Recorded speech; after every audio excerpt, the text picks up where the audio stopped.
Hi everybody, it's Jerome Boyle from William Logan Boyle. I just want to start off by saying thanks to everybody and for your support that you've given us during this Call to Arms concept, or Call to Arms 1. We've had tremendous feedback. I just want to thank everybody for subscribing. Just keep the subscriptions coming, obviously. Keep on watching the video. Let's try and get up there and try and get it well past the 1,000 mark as I've been advertised on Facebook. Once again, thanks to everybody, all of your contributions.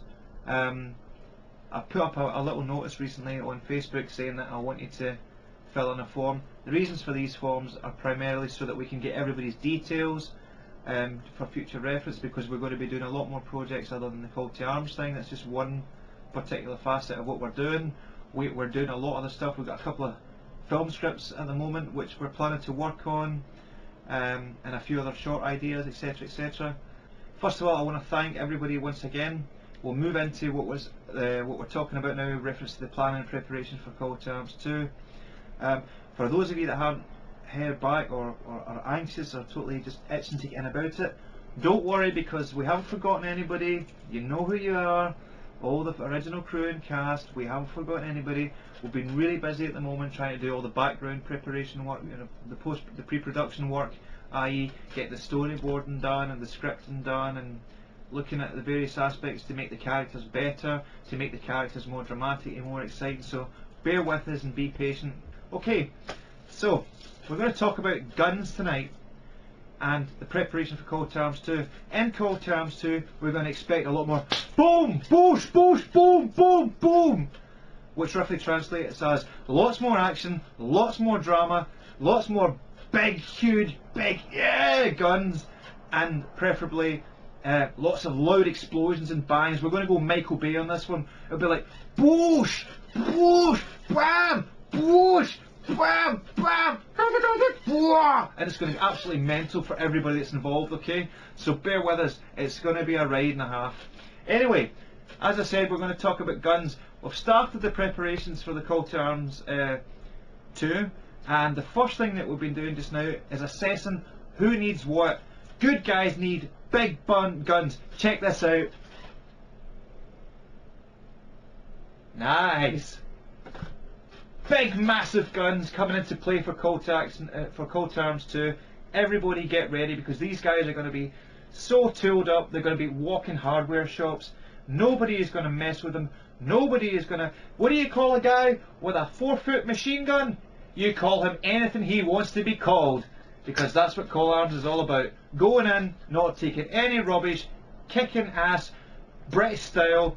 And as the team and everything develops, we're going to have characters from all over the world, from different aspects of the story, but you're going to have to wait to see that. So in the meantime, we're just going to check out the arsenal.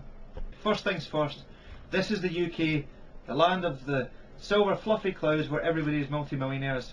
I don't think so. Anyway, important, when you're going to be filming, or when you're going to make any kind of films involving hardware, it is absolutely imperative that you A, notify people of your intentions. If you've got a good relationship with the local police, i.e. the operations room or operational planning, get in touch with them, let you know your intentions, let them know when you do to give them your filming schedule, give them the dates, give them everything that they need, so that they don't turn up with a non-response during it and give you a really bad day. Okay, so do this, absolutely essential. Now, if you're going to buy guns, okay, it is absolutely essential, more than anything else, that you get some kind of written paperwork from a theatrical prop company, or even better still, if you're using airsofts like we are, or toys, okay, the important thing that you do is that you get yourself on the UCARA register, or in one of the registers, one of the databases, so that you are not licensed, because there's no such thing as a license, but basically known to people as being a skirmisher or somebody who plays airsoft. That way, you know, you're covering your bases for legal defence, and so you justify for having them, because it's not actually illegal to have them. It is it's more about defence. It's how you justify having them out in public, etc, etc. If you are going to be filming in a public place using these things, at the end of the day, if you're going to be filming in an urban situation, it's going to cost you. You're going to have to get in touch with the police. They're going to have to, through the media ops section, they're going to have to provide you with a minimum of one police officer at £35 an hour or whatever it is, depending on how big the shoot has to be, and they'll deem what they believe is appropriate through the estimate that they give you. Okay, so it's going to be costly. We personally, we've got really good contacts, and as long as you're filming away from the public, away from any sort of area, where you could get some like old granny walking around in the woods and stuff like that, who would get completely terrified because you're walking around with big guns. As long as you let people know in advance, you should be fine. Now, the best place to film is on private land. At least the police are aware you've got permission to be there, you're nowhere near any passing traffic or any pedestrians, etc, etc, or ramblers or people walking around in the woods. That way you won't get your ass shot. Hey! Now, moving on to the guns. As you can see, most of these guns are black. Okay. Now, in the UK, unfortunately, I think it's the same in the States. You get the little orange tips on the end of them. Well, in this country, due to lunatics running into stores and holding them up with the airsofts, they were basically outlawed in this country. So now you must be 18 years old to legally own them, and you can only buy two-tones if you're not registered or you're not on the UCARA database. Okay, so I'll give you an example. You can buy, little plastic toys. This is not even an airsoft. This is just a piece of plastic that I got from my local convenience store. Okay. And it already came in black. It used to make funny noises like dee dee dee dee pew pew pew and all that kind of stuff. The sort of lasery stuff. Came in black. All you did, basically gave it a once over. That's here. You've got a perfectly realistic looking prop, and it is literally a prop. Absolutely imperative. You must do this. You can have these guns. You can actually buy the airsoft guns, and there is one clause where you can paint them. If you buy a two-tone, you can paint them, but you must ensure that these do not fire anymore. So you're going to have to physically break the interior of them so that they aren't capable of discharging one of the little 6mm built BBs. Otherwise, you could be in a lot of trouble. Okay, happy with that? Good. Moving on. You can get them for various kind of prices. I think this one cost me about £4.99. It looks the business. It looks great on camera, but essentially, it is just a toy. It's a toy, Now, for all the call to arms fans, we've got something absolutely. I think you're going to dig this. Check this out. We're going to introduce you to the new weapon systems that the teams are going to be using. Let me introduce you to this bad boy. Yeehaw! It's a G36 close quarter combat weapon with an ACOG scope and a see-through magazine, just to be flash. Great, isn't it? Okay, this is going to be the standard weapon of the team. There's going to be lots of different variations, but we thought, why not give the good guys some decent hardware? So Heckler & Koch G36. Oh yeah! We've got different variations, and obviously we've made some different things to add on to them to make them a little more meaty. We've got different kinds. We've got the G36. Oh, we've got the G36 long barrel with bipods for the support weapons. Yep, looking good. These are absolutely awesome. They're going to be like, in the teams we're going to have the guys carrying out different roles, so each and every one will have a different weapon, which will be great. So all the main characters like Bill and Andy and stuff, matching the characters of the people, will give them some big BFGs! BFGs! With the purpose of smash, boom, boom, bow, wow! Okay, check this out. This, for example, is the mother of the BFGs. This is the G36 with the underslung 12 gauge shotgun.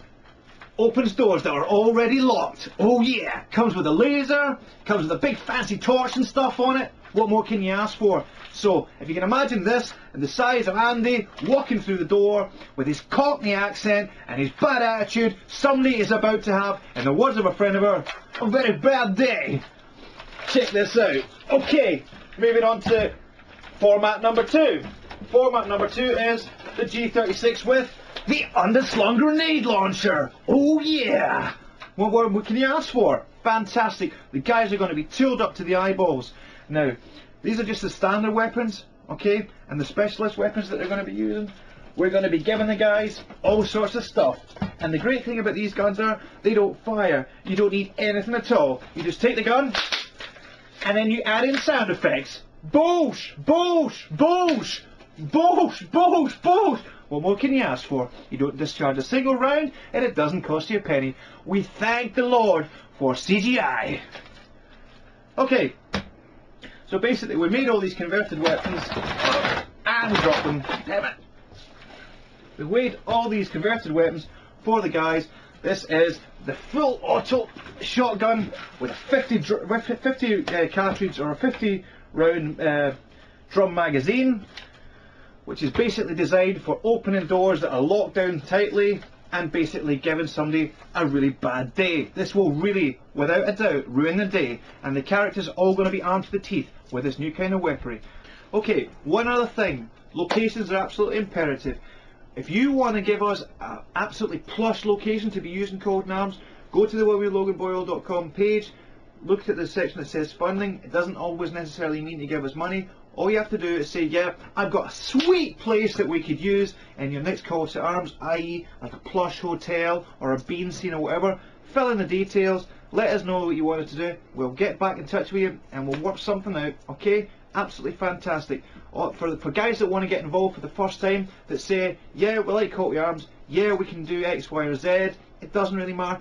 Fill in the boxes, we'll get back to you.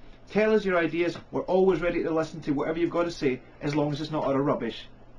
We've got pumps, we've got standard shotguns, semi and full automatic. We've got pistols, yee-haw! If you're a Wild West fan. We've got all sorts of automatic weaponry. We've got Uzis, we've got MP5s, silenced and non-silenced, Navy and standard issue, with extendable and retractable stocks. We've got AK-47s, we've got British SA-80s. Oh yeah, we're in the British Army.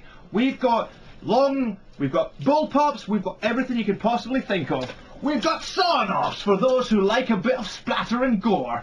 We've got standard tactical riot shotguns to go with it.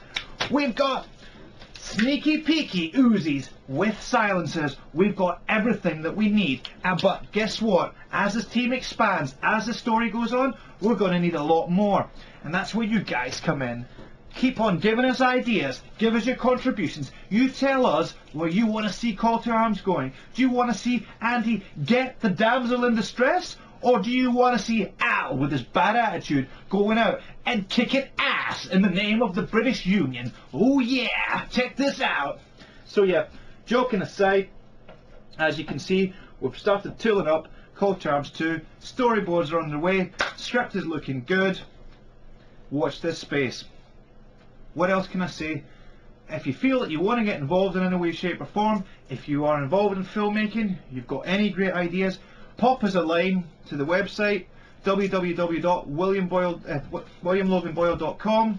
There's a link on it, okay, just click on it. You can get us on Twitter or you can get us on Facebook, not a problem, or just drop us a line, tell us what you want to do or any way that you want to get involved. Hey, if you like what we're doing, we are amateurs after all. You know, all this stuff costs money. If you feel like you want to throw us a few quid or a few bucks if you're in America, go for it. We need production, we need as much help as we can get. We've got to get uniforms.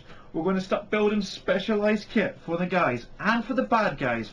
We're going to have chain guns and rockets and babes with big boobs and bikinis and fight and slash and hack and slash, and it's going to be great fun. And that's what we promise you with Call to Arms 2. Looking forward to seeing you guys soon. Keep on clicking on like, keep on sending in those ratings, get those ratings soaring. We promise to deliver, okay? We want you to enjoy it just as much as we're enjoying making it, and have just as much fun as we're having. Okay guys, thanks a lot. Jerome Boyle from William Logan Boyle signing off. Have a good night, and remember, when you're in Norway, don't eat yellow snow. Action. Okay, so for all the Call to Arms